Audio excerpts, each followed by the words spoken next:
सूचना केवल हमारे विचार हैं, वित्तीय सलाह नहीं। निर्णय लेने से पहले खुद शोध करें। किसी भी लाभ या हानि के लिए हम उत्तरदायी नहीं हैं।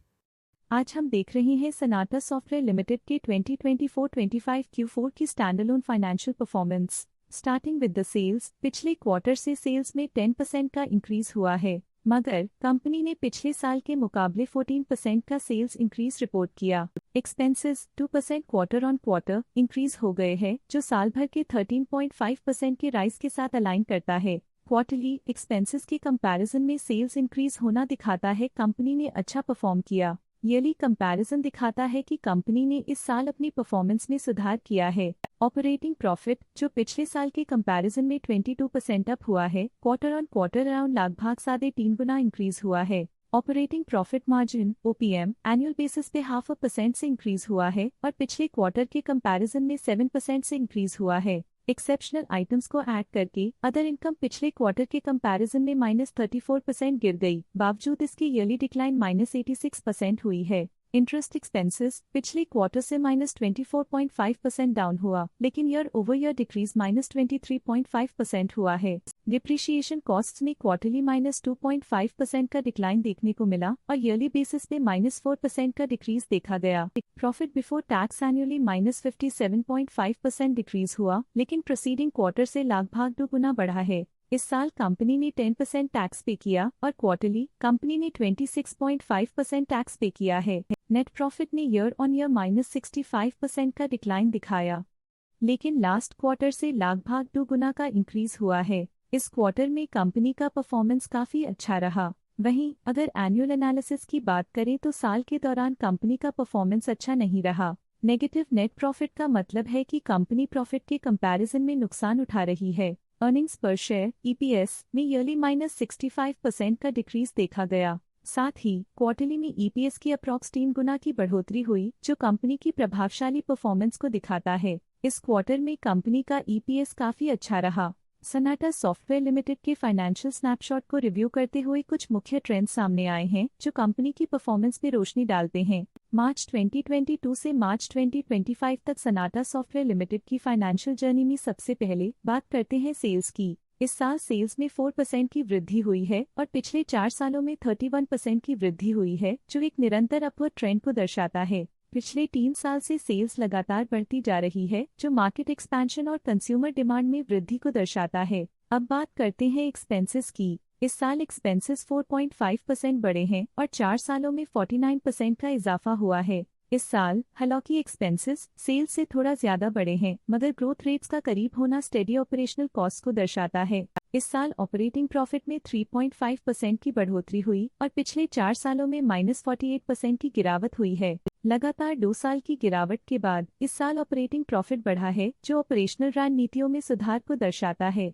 कठिन दौर से गुजरते हुए नेट प्रॉफिट में इस साल -40.5% की गिरावट आई है, जो पिछले 4 सालों में -9% की गिरावट के साथ चुनौती पेश करता है। EPS के लिए रास्ता कठिन रहा है। इस साल EPS -60% डिक्रीज हुआ और पिछले 4 सालों में कुल मिलाकर -66% की गिरावट हुई है। चलिए अब बात करते हैं शेयर होल्डिंग पैटर्न की। सनाटा सॉफ्टवेयर की शेयर होल्डिंग रिपोर्ट्स कुछ इस प्रकार की हैं, जो अननोन 2025 के तक चलता है। ये रिपोर्ट कंपनी के शेयर्स की डिटेल्ड जानकारी देता है, जिसमें promoters, promoter groups, foreign investors, public investors और सरकारी एंटिटीज शामिल हैं। पब्लिक हेल्थ शेयर्स का परसेंटेज 2024 के दिसंबर में 34.24% से 2025 के में 34.22% तक डिक्रीज हो गया। इस डिक्रीज से साफ है कि इस टाइम पीरियड में कंपनी में पब्लिक का हिस्सा डिक्रीज हुआ है।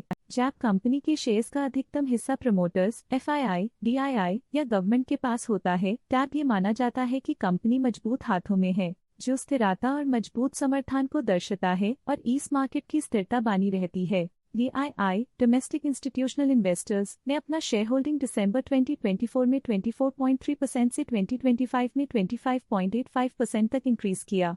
ये बताता है कि डोमेस्टिक इंस्टीट्यूशंस ने कंपनी में अपना इंटरेस्ट 1.55% तक इंक्रीज किया है। फॉरेन इंस्टीट्यूशनल इन्वेस्टर्स के शेयर होल्डिंग में थोड़ा डिक्रीज आया 2024 के दिसंबर से 2025 के में, जो दिखाता है कि फॉरेन इंस्टीट्यूशंस ने अपने स्टेक को क्वार्टर टू क्वार्टर -1.53 से डिक्रीज किया है, जिसे पता चलता है कि उन्होंने अपनी इन्वेस्टमेंट्स को पुल बैक किया है।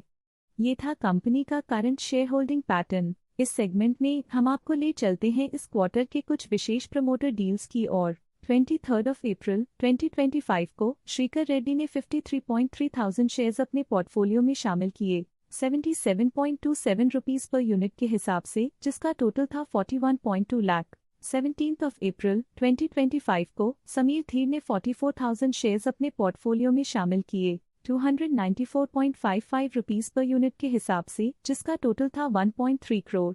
तो ये थी इस क्वार्टर की कुछ सर्वाधिक चर्चित प्रमोटर डील्स, जो दिखाती है बाजार के नए रुझान। इस सेगमेंट में हम आपको ले चलते हैं इस क्वार्टर के कुछ विशेष DII डील्स की ओर।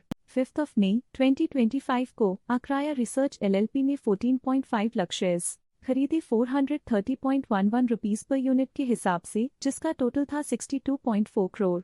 5 मई 2025 को आक्राया रिसर्च LLP ने 14.5 लाख शेयर्स की बिक्री की 430.34 रुपीस पर यूनिट के हिसाब से, जिसका टोटल था 62.5 करोड़। 5 मई 2025 को रति प्राइवेट लिमिटेड ने 13.9 लाख शेयर्स खरीदे 428.61 रुपीस पर यूनिट के हिसाब से, जिसका टोटल था 59.4 करोड़। 5 मई 2025 को रति प्राइवेट लिमिटेड ने 15.7 लाख शेयर्स पोर्टफोलियो से हटा दिए 430.71 रुपीस पर यूनिट के हिसाब से, जिसका टोटल था 67.7 करोड़। 2 मई 2025 को आक्राया रिसर्च LLP ने 36.3 लाख शेयर्स खरीद लिए 441.04 रुपीस पर यूनिट के हिसाब से, जिसका टोटल था 160.1 करोड़। 2 मई 2025 को आक्राया रिसर्च LLP ने 36.3 लाख शेयर्स पोर्टफोलियो से हटा दिए 441.28 रुपीस पर यूनिट के हिसाब से, जिसका टोटल था 160.2 करोड़। 2 मई 2025 को ग्रेविटॉन रिसर्च कैपिटल LLP ने 45.8 लाख शेयर्स अपने पोर्टफोलियो में शामिल किए 443 रुपीस पर यूनिट के हिसाब से, जिसका टोटल था 203.1 करोड़। उम्मीद करते हैं कि इस क्वार्टर के DII डील्स का ये विश्लेषण आपको पसंद आया होगा और उपयोगी लगा होगा। आइए देखते हैं इस क्वार्टर के म्यूचुअल फंड डील्स ने बाजार को किस तरह प्रभावित किया है। 8 अप्रैल 2025 को टाटा म्यूचुअल फंड ने 15 लाख शेयर्स बेचे 304.08 रुपीस पर यूनिट के हिसाब से, जिसका टोटल 45.6 करोड़ था। आशा है कि ये म्यूचुअल फंड डील्स के इंसाइट्स आपको स्टॉक मार्केट समझने में मदद करेंगी। अब नजर डालते हैं सनाटा सॉफ्टवेयर के स्टॉक रिकमेंडेशन पे। इस स्टॉक का करंट प्राइस 605.05 रुपीस चल रहा है। KR चोकसी ने स्टॉक की बाय रिकमेंडेशन दी थी। उन्होंने स्टॉक का टारगेट प्राइस 517 का अनुमान लगाया था। रिकमेंडेशन के समय स्टॉक का प्राइस 489.85 चल रहा था, जो करंट प्राइस से 10.6% डाउन है। EMK ग्लोबल फाइनेंशियल सर्विसेज ने स्टॉक की बाय रिकमेंडेशन दी थी। उन्होंने स्टॉक का टारगेट प्राइस 780 का अनुमान लगाया था। रिकमेंडेशन के समय स्टॉक का प्राइस 669.4 चल रहा था, जो करंट प्राइस से 16.6% अप है। आज के लिए फाइनेंशियल सेक्टर में इतना ही। देखने के लिए धन्यवाद। स्टॉक लेटेस्ट न्यूज अपडेट के लिए चैनल को सब्सक्राइब करें और वीडियो को लाइक एंड शेयर करें।